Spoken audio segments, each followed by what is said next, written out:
좌우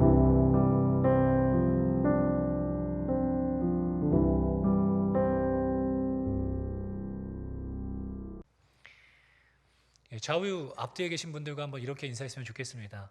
길이 참고 인내합시다. 네, 길이 참고 인내합시다. 오늘 설교 제목인데요. 길이 참고 견디라. 길이 참고 마음을 굳건하게 하라. 인내하여라. 오늘 본문에서 말하고 있는 메시지입니다. 지금 당시에 이 상황이 어떠했길래 본문은 이렇게 이야기하고 있는 것인가? 오늘 야고보서 5장 1절로 11절은 크게 두 단락으로 나눠 볼 수 있습니다. 그리고 그 단락마다 제목을 붙여보자면 1절부터 6절까지는 부자들을 향한 경고입니다. 거의 저주에 가깝습니다. 임박한 심판이 너희들 얼마 남지 않았다. 굉장히 단호하죠. 그리고 7절로부터 11절까지는 그러한 무리 가운데에서 살아가고 있는 그리스도인들을 향한 위로와 권면입니다. 참아라, 너희들 참아라. 그리고 마음을 굳건하게 하여야 한다. 그 이야기를 하고 있는 것입니다. 전체적인 어떤 분위기가 느껴지십니까? 두 개의 그룹이 대조를 이루고 있는데 한쪽 부류에게는 하나님께서 이렇게 말씀하시는 것입니다. 너네 아주 각오해라. 너희들이 한 짓을 너희들이 스스로 알고 있지. 불같이 너희 살을 먹게 될 거야. 하나님이 한쪽 부류에 있는 사람들에게 그렇게 말씀하시고 다른 한편에 있는 부류의 사람들에게는 그래, 너희들이 정말 고생이 많다. 조금만 참아라. 정말 조금만 더 견뎌라. 너희가 그렇게 고대하던 날이 이제 곧 올 거야. 이 바로 앞장에 등장하고 있는 어떤 무리들과 같이 부를 축적하고 자신의 재물을 자랑하며 과시하는 어떤 무리가 있었습니다. 그로 인하여서 여러 성도들의 마음이 점점 어려워지는 것이죠. 신앙을 지키며 주님의 일에 열심을 내고 있는데 이상하게 저들이 더 잘 먹고 잘 살고 잘 입고 그러는 것 같아요. 그리고 주의 일에 힘쓰는 자들을 비웃는 것이죠.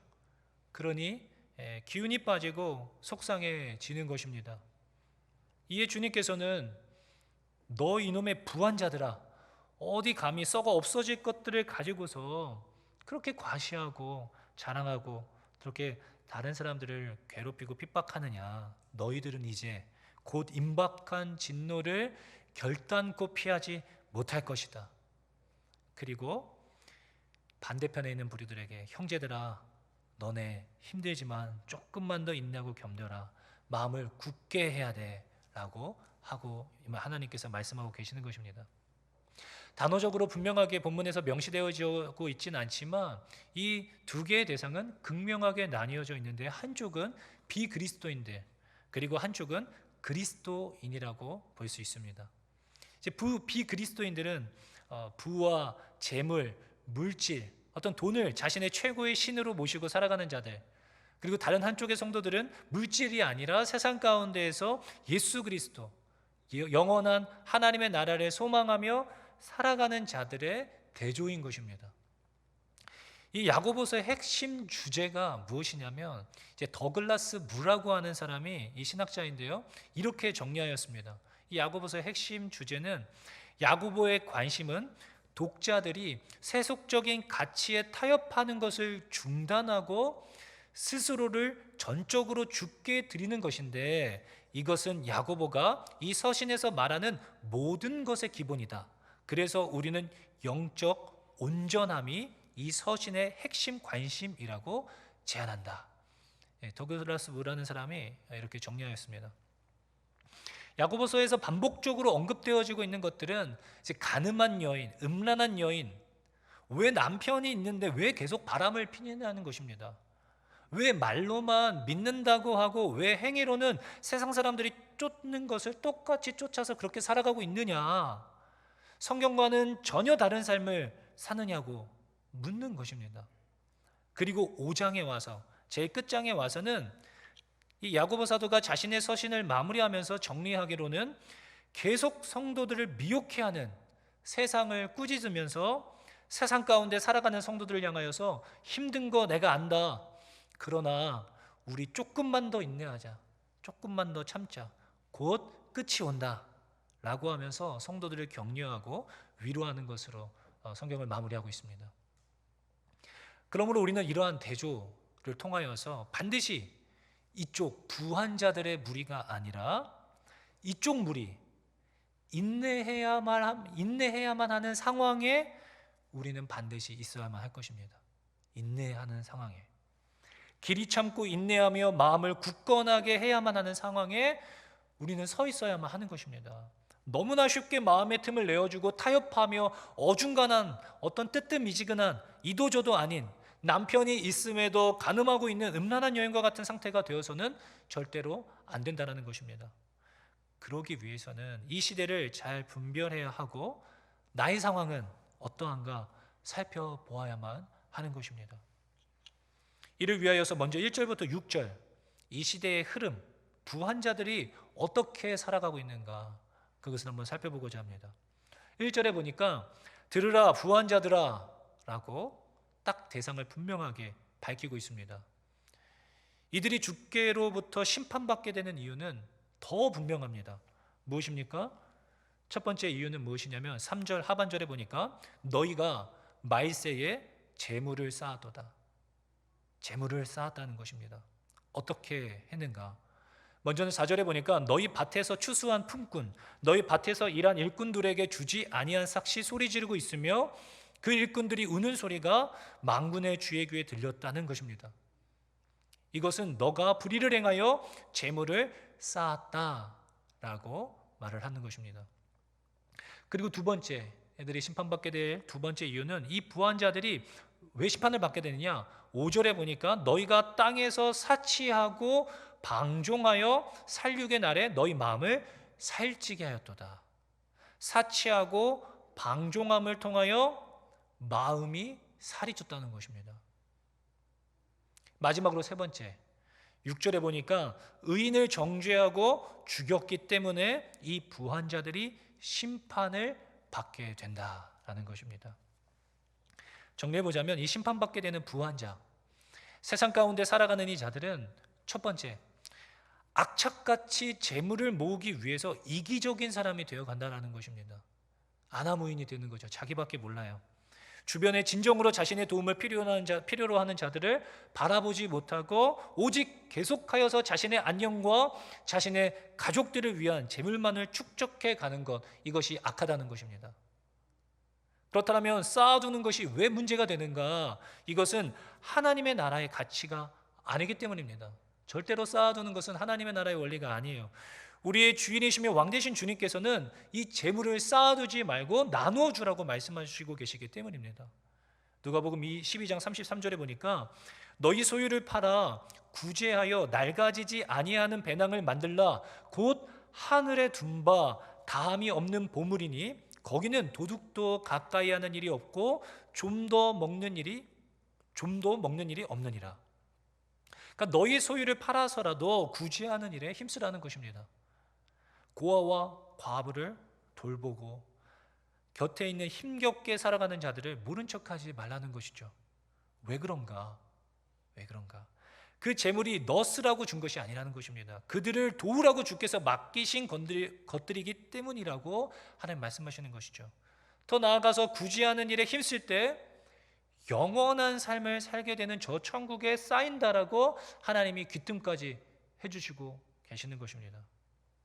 칼빈은 이렇게까지 이야기했어요. 하나님은 녹을 위해 금을 주시지 않았고 좀을 위해 옷을 주시지 않았다. 반대로 인간의 삶을 지원하고 돕도록 주셨다. 금이나 옷이 녹시 쓸고 좀 먹도록 챙겨두라고 주신 게 아닌 것이죠. 사람들에게 쓰라고 우리에게 주셨다라는 것입니다.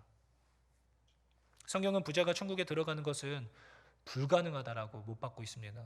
성경의 메시지는 우리 믿는 이들의 삶은 이 땅에서 누리며 떵떵거리는 삶이 아니라고, 많이 벌어서 성공하여서 재물을 쌓아두는 것이 아니라고 성경은 여러 성경 말씀을 통해서 우리에게 말씀해 주시고 계시죠.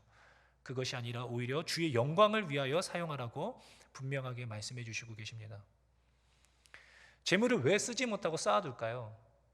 왜 쌓아두게 되는 걸까요? 그 재물이 없으면 불안하기 때문은 아닐까요? 나의 자녀들이, 나는 아니더라도, 나는 고생했어도 내 자녀들은 더 고생하면 안 되니까, 그런 마음이 우리 안에 있는 건 아닐까, 우리는 생각해 보아야만 할 것입니다. 주님이 안 계실 때는 느끼지 못하는 불안과 두려움, 주님이 안 계심으로써 우리의 마음이 많이 불안하고 두려워야 하는데, 그런 두려움보다 돈이 없을 때 느끼는 불안함과 두려움이 훨씬 더 크게 느껴진다면 이것은 우상 숭배요, 하나님을 믿지 않는 불신의 삶인 것입니다. 그래서 야고보 사도는 이 야고보서 전체를 통하여서 너희가 하나님도 믿고 섬기지만 재물도 겸하여 섬기고 있는 음란한 여인, 간음한 여인이라고 계속적으로 이야기하고 있는 이유입니다. 재물을 쌓아두지 마십시오. 주님께서는 여러분들에게 맡기신 금, 은과 옷들을 녹시 쓸도록 좀먹도록 쌓아둘 때 하나님의 심판이 임할 것이다라고 경고하고 있습니다. 두 번째로 3절에 보니까 너희가 말세의 재물을 쌓아두다와 병행을 이루고 있는 구절이 있습니다. 그 구절은 바로 5절 말씀입니다. 5절 말씀에 보니까 너희가 땅에서 사치하고 방종하여 살육의 날에 너희 마음을 살찌게 하였도다. 3절에 너희가 말세에 재물을 쌓았도다. 5절 살육의 날에 너희 마음을 살찌게 하였도다. 재물을 쌓음으로 너희 마음을 살찌게 하였다라는 것입니다. 이것은 무슨 말인가? 마태복음 5장에 예수님께서 말씀하신 산상수훈의 시작, 예수님께서 처음 입을 열어 말씀하신 것이 이것이죠. 심령이 가난한 자는 복이 있나니 천국이 그들의 것이며 라고 말씀하셨습니다. 심령이 가난한 자가. 그러나 오늘 이 5절의 말씀은 이것을 그대로 역행하는, 재물을 쌓아둠으로 너희의 마음이 살이 쪘다라는 것입니다. 저는 청년 사역을 하면서 이것이 어떠한 말인지를 절감하게 되었습니다. 청년들이 취업을 놓고선 아주 가난한 마음으로 새벽에도 나와서 기도하고 아주 열심을 냅니다. 하나님 앞에 열심을 내요. 그렇게 얼마간의 시간이 지나고 취업을 하게 되면 얼마간은 감사함으로 신앙생활에 열심을 냅니다. 하지만 뭐가 무섭냐면 재물이 쌓이기 시작하면서 5절 말씀과 같이 사치가 시작되어집니다. 사치가 시작되는 거예요. 돈이 생기니까 돈을 써야 하는 것이죠. 그런데 언제 돈을 쓰는가? 월요일부터 금요일까지 열심히 일을 하다 보니까 돈을 쓸 시간이 없어요. 그럼 이제 주말에 여자친구나 남자친구가 생기기 시작하면서 분주해지기 시작합니다. 가봐야 할 것도, 먹어봐야 할 것도, 구경해야 할 것도 너무나 많아지는 것이죠. 그리고 여행을 다니기 시작합니다. 정신을 차리기가 어려워지기 시작하죠. 그러면서 소득에 따라서 점점 씀씀이가 커지기 시작하면서 입는 옷의 가격대가 달라지기 시작하고 밥을 먹는 자기의 메뉴의 가격대가 점점 올라가고, 그리고 사는 집이 점점 달라지기 시작하면서 이제 전문 용어로 노는 물이 달라지기 시작하는 것입니다. 이것은 하나님의 나라의 가치를 반하는 가치입니다. 사치, 사람마다 다른 것 아니겠습니까? 라고 말할지 모르겠습니다. 그러나 이에 대한 기준은 칼로 두부 자르듯이 분명하게 자를 수는 없겠지만 분명한 것은 성령은 날마다 우리 심령의 어떠한 모양으로든 말씀하시고 계시다라는 것입니다. 우리는 그 내면에서 성령의 근심케 하는 그 탄식의 소리를 외면해서는 안 될 것입니다. 5절은 계속하여서 사치가 계속되면 무엇과 연결되냐면 방종과 연결됩니다. 방종. 너희가 땅에서 사치하고 방종하여 살육의 날에 너희 마음을 살찌게 하였도다. 이 방종의 사전적 정의가 어떻게 되냐면 제멋대로 행동하여 거리낌이 없음, 내 마음대로 사는데 죄책감이 없는 것입니다. 바로 교만과 직결되는 거죠. 재물이 쌓이고 사치가 시작되면 그 사람은 교만해짐으로 자신이 옳기 때문에 사람들을 무시하면서 자신의 뜻대로 마음대로 살아갈 수밖에 없어져 간다라는 것입니다. 이것은 결국 어떤 모습을 낳게 되는가? 5절 하반절 끝절의 말씀과 같이 너희 마음이, 심령이 가난한 것이 아니라 살이 찌는, 이 표현으로 하나님 말씀 설명해 주셨습니다. 청년들과 성경 공부를 하면서 기도를 왜 우리가 못하는가? 왜 기도를 안 할까? 왜 기도를 언제 안 하지? 이렇게 물었던 적이 있습니다. 그러니까 어떤 한 자매가 그렇게 이야기했어요. 아무 일도 없을 때, 기도하지 않아도 뭐 별로 삶에 문제가 없다고 여겨질 때, 그럴 때 우리가 기도하지 않는 것 같아요 라고 이야기했습니다. 맞죠? 재물이 우리의 마음을 그렇게 살찌게 만들어버린다는 것입니다. 우리는 하나님께 기도하지 않게 되고 주님을 의지하지 않게 만들어버리는 상태, 마음이 살이 쪄버린 상태입니다. 심령이 가난하여 주를 의지하고 겸손하고 낮은 마음으로 오늘을 살아가는 것이 아니라 심령이 살이 쪄버려서 사치하고 방종하여 교만함으로 살아가는 상태. 이에 부자들은 부자들끼리만 어울리려고 합니다. 수준이 안 맞는 것이죠. 그리고 오히려 그런 사람들과 함께할 때 불편한 것입니다. 비슷한 수준의 사람들끼리 어울리며 6절 말씀과 같이 의인을 정죄하고 죽이게 됩니다. 6절 말씀에 보니까 너희는 의인을 정죄하고 죽였으나 그는 너희에게 대항하지 아니하였느니라. 여기서 말하는 의인은 누구를 말하는 것인가? 신학적으로 의견이 분분하지만 모든 것을 포함하여서 예수 그리스도를 포함한 믿음으로 하늘나라 가치를 쫓아서 세상 가운데 정직으로 믿음으로 의롭게 살아가는 자들, 예수님의 발자취를 찾는 모든 자들을 의미하는 것입니다. 그들을 정죄하고 판단하며 죽인다라는 표현, 무엇을 말하는 것일까요? 단순히 사람의 목숨을 끊는 것만 죽이는 게 아니죠. 눈빛으로도 말로도 무관심으로도 또 무시로도 사람을 충분히 죽일 수 있습니다. 지금 부한자들이 의인들을 그렇게 대한다는 것이죠.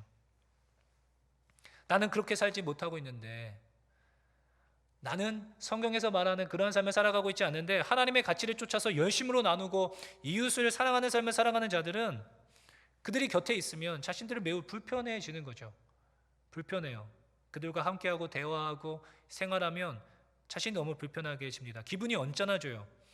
그렇기 때문에 늘 그 대상들을 향하여서 정죄거리를 찾고 그 사람의 흠을 찾습니다. 그래야 자신이 정당해질 수 있고 불편해지지 않을 수 있기 때문에.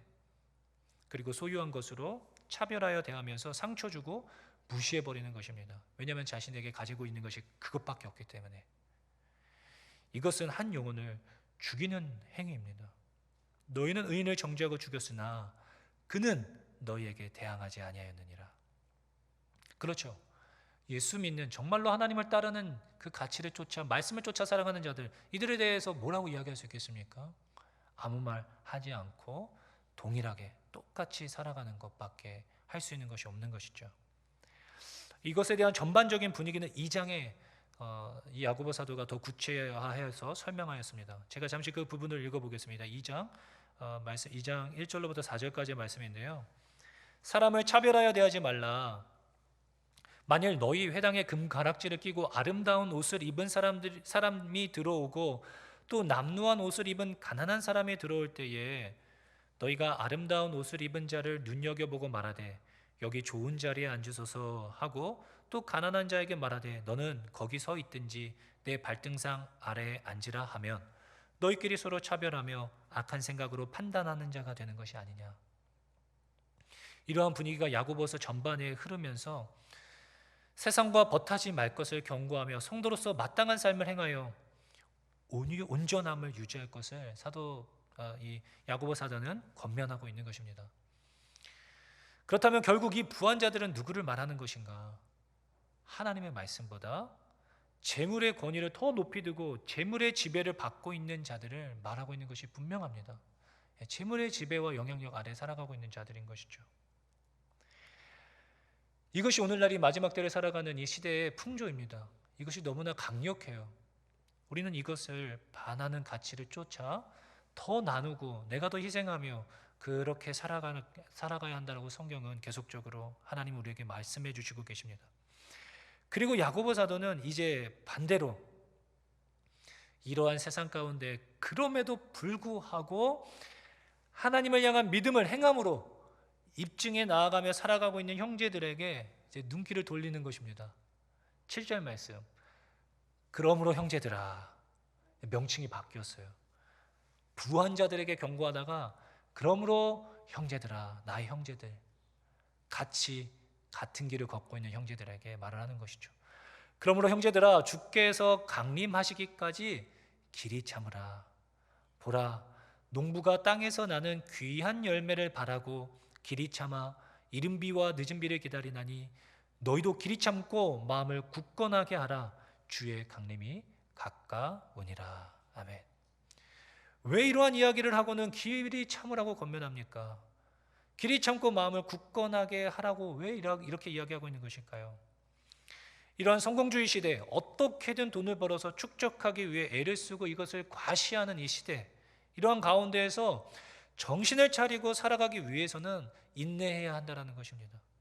불의에 노출될 수도 있고 시험과 유혹이 너무나 많기 때문인 것입니다.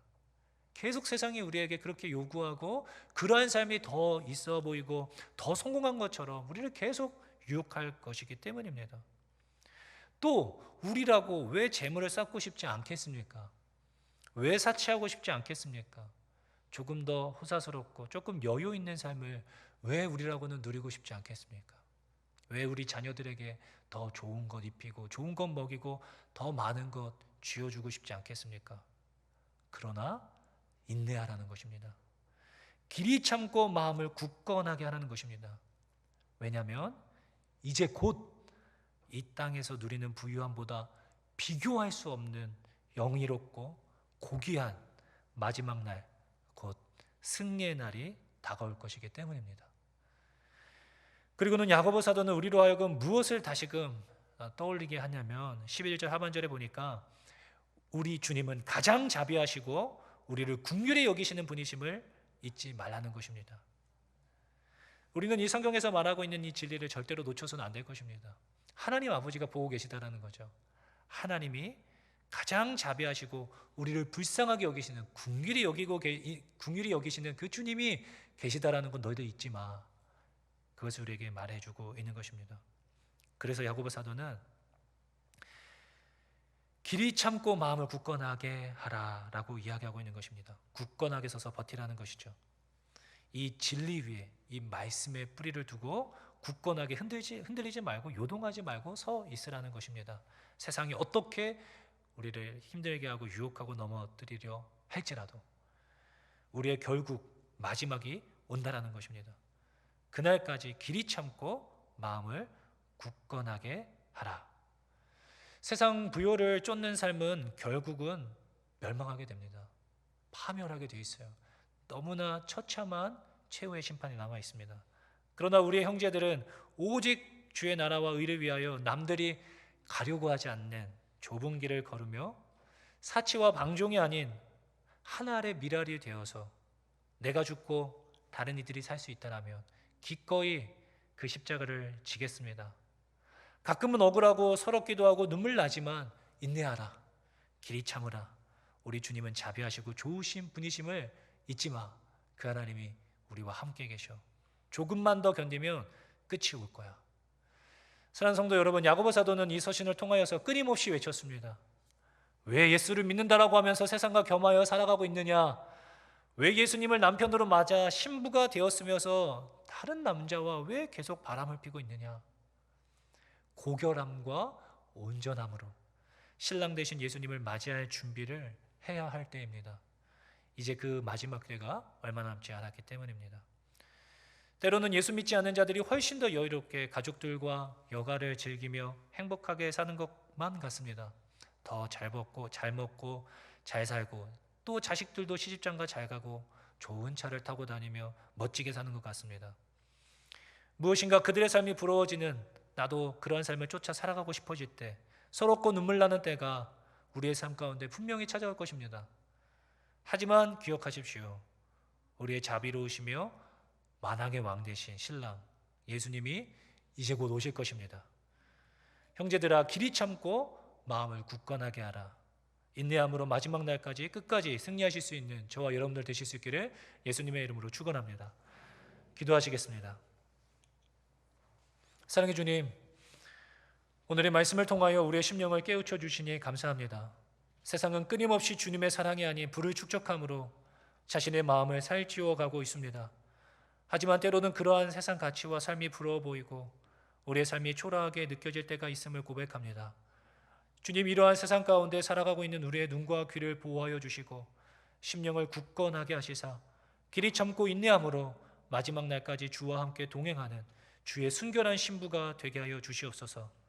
나 혼자 살기에 급급한 삶이 아닌 나의 것들을 나누어주며 주의 사랑을 입술로만이 아닌 삶으로 증명해내는, 주님께 입술로만이 아닌 삶으로 영광 올려드리는 거룩한 주의 자녀들이 되게 하여 주시옵소서. 모든 것 주님께 감사드리오며 사랑이 많으신 예수님의 이름으로 기도하옵나이다. 아멘.